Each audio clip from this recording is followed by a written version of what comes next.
Alright guys, this is going to be the headlamp review. I think what I'll do is just put all the info in the sidebar instead of boring you with a ton of details. I don't have a Petzl here, and Petzl is kind of the, I guess the best, most popular brand going right now. One reason I went with the Princeton Tech years ago was it uses CR123s. And a lot of my system use had CR123s, and so that I could only carry one battery type. I mean, my other backup Surefire used them, the SteriPen used them. I have multiple things that used CR123s, and why carry AA's just for a headlamp was sort of my theory on it. At the time, the Princeton Tech uses a 3-watt LED. And I'll tell you right now, you get 2 hours and 30 minutes on high. You get 30 hours on low, and that's on 2 of the CR123s.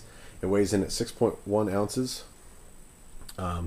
So what I'll do is I'll go over the information, I guess, on these two, and then I'll give you alternatives specs on the other stuff. On high, it'll shoot 114 meters. On low, it's shooting 24 meters.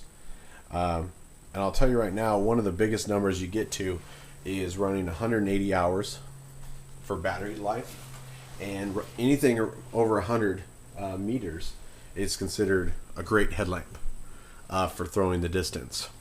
Now, they do have a AAA version of this if you don't want to go with that. It is a little more heavy. It comes in at 8 ounces versus 6.1 ounces. It shoots almost as far, almost as long. Again, it uses a 3-watt. What you'll see on here is that big old 3-watt in the center and 4 tiny LEDs on there, and so you're able to get your low floods on there without using that 3-watt, even on low. One little advantage on here is I do carry this little sideband guy. Runs a red LED, and for night vision and just for backup, if these things fail, and this does have a light meter on it when it's on. Let's see here, without blinding you, see if you can see that green on there. That means the batteries are good. All these tests were done with whatever batteries I had in them, because most of them are regulated through a microchip. You get a more even light output, so you're going to get all the light you want, and at the very end it'll just die. Whereas usually you get kind of a curve. Usually your batteries just start dying and dying and get slowly worse and slowly worse. With the new LED technology that is modulated, you're able to get full power right up into the end, and then you're going to get knocked off there. I did have the TX1, which I believe was in my Get Home bag video. Also by Mammoth. Let's see. This guy is the Zoom. This is not essentially the replacement, but it's a different version of it that Mammoth makes. You're going to see in there it just has one LED, and it is able to adjust like you saw in the other video by turning it, and the button's on top here. The battery pack is quite a bit more significant though.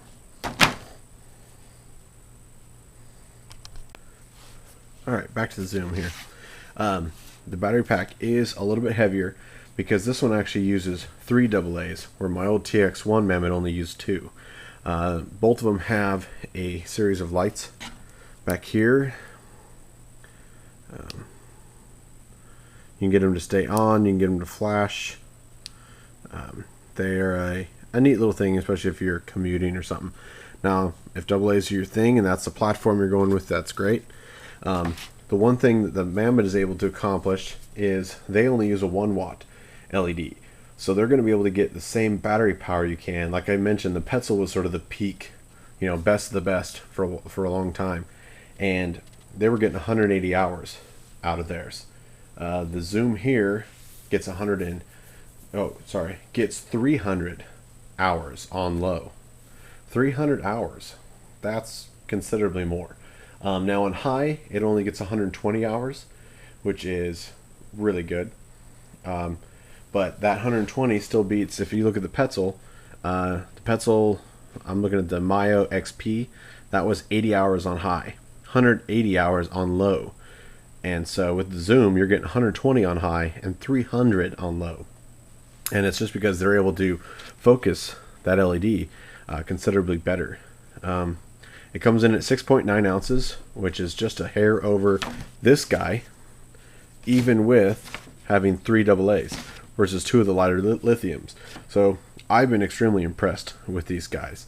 Now I'll give you one more option, and that is Phoenix.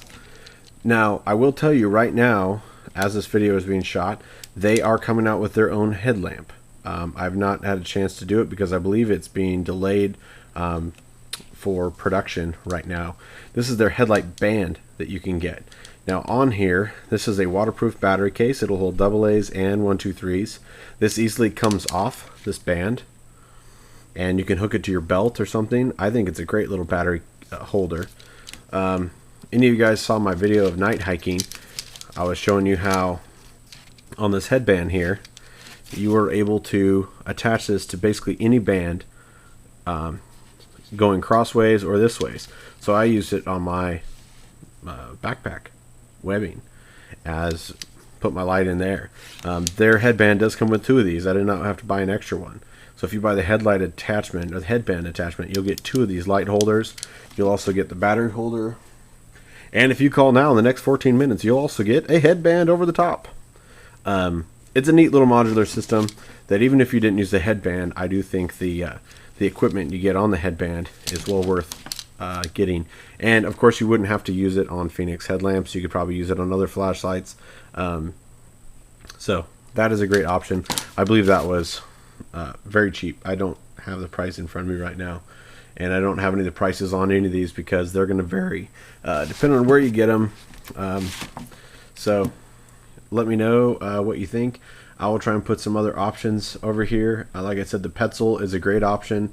The Prince Tech, whether you get the LED version or the CR123 version of the AA version, and the Mammoth is doing some really impressive things.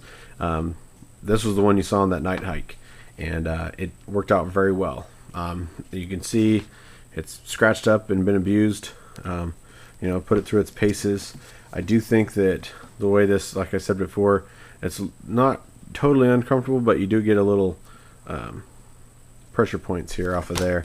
The only one I would like to get down the road is Surefire is now making their own headlamp. I'd really like to see what they're doing. Their new flashlights are, well, I won't say they're horrible, but there are some really good LED technologies coming out for cheaper. And Surefire sort of has their own thing going, and you know what, I've never been disappointed with them, so I think no matter what they do, it would be worth picking up.